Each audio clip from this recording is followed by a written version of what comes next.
get out there. Let's just give it our best. That's all this sport's about, all right?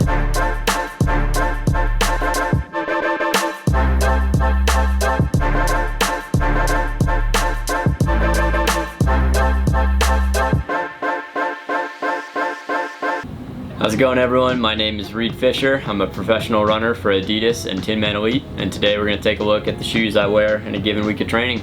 Alright, so let's start out with just my workhorse. This is the Adidas Solarglide. It's a shoe I run probably 80% of my mileage in. It's just a really great kind of all-rounder trainer. This will be just a neutral shoe, relatively moderate cushion. It's about as down the middle of the road as far as trainers as you can go. It's got Adidas's Boost Foam in the heel here, and then this kind of red fade to gray will just be traditional EVA, so it's nice and springy, but also really, really durable. These probably have close to 100 miles on them already, and as you can see, the tread still very much intact. One of the things I love most about this shoe is the upper. Just fits really snug. Every time I put it on, it just feels like it's effortlessly hugging my foot, and no hot spots, no blisters, no anything. It's got the attached tongue in there, so it just sits really nicely and doesn't move around at all. This is just a great shoe to do the bulk of your training miles in.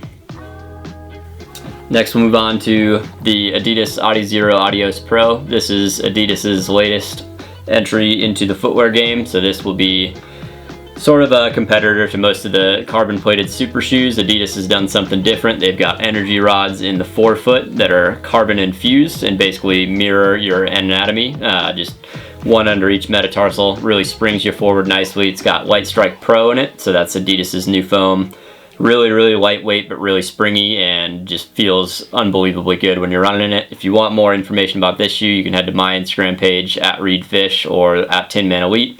Posted a video a few weeks back talking about this shoe in more depth. So great marathon shoe, great race day shoe. I'll do some of my kind of marathon prep or longer, harder efforts in this shoe, but really only get in these probably a couple times a month at most. So it's a good workhorse for what it's designed to do, but it's definitely not an everyday trainer by any means.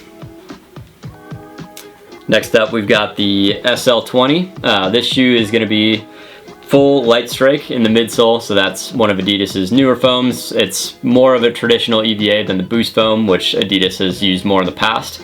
Personally, I like the light strike a lot more for kind of my more up-tempo workouts. It's a little bit more lightweight and resilient, whereas Boost Foam is just really, really durable and you can go forever, but to me it always feels a little bit spongy and lethargic, which is why you'll see most of the shoes to my right are all light strike now rather than Boost. So that's personal preference. If you like the sort of spongy, cushioned, spring back feel of Boost, then keep going that way. The Boston will be Adidas's more traditional Boost Foam version of this shoe, and you can still get those.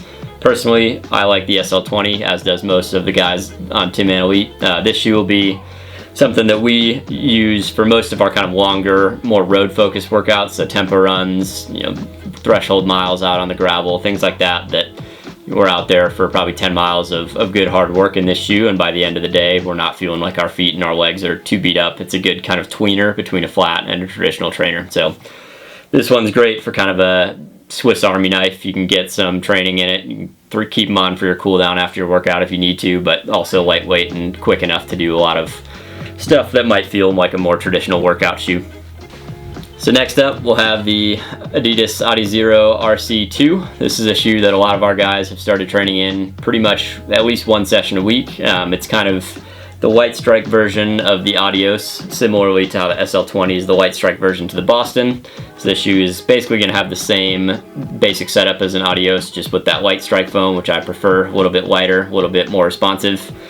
To me, this shoe is just a great one to get in some of our quicker work-ins. So a lot of times we'll start out on our track workouts in a shoe like this, where we're maybe doing Ks or 800s, something that's quick but not like full out speed. These are really shine in that sort of pace range. They really just feel really natural on your foot, which is something I always like. I like a shoe that sort of disappears underneath my foot and just makes me feel like I'm running incredibly naturally. This shoe, I think, does a really, really good job of that, and really great price point. I think these retail for $100, so a lot cheaper than most of your traditional flats, and Adidas will often have them with a coupon code or something for a good sale. So head to adidas.com if you want to see how much these are going for, but you can usually get them for a good discount. So for a lot of our guys, this is a really great flat to do most of our speed work in.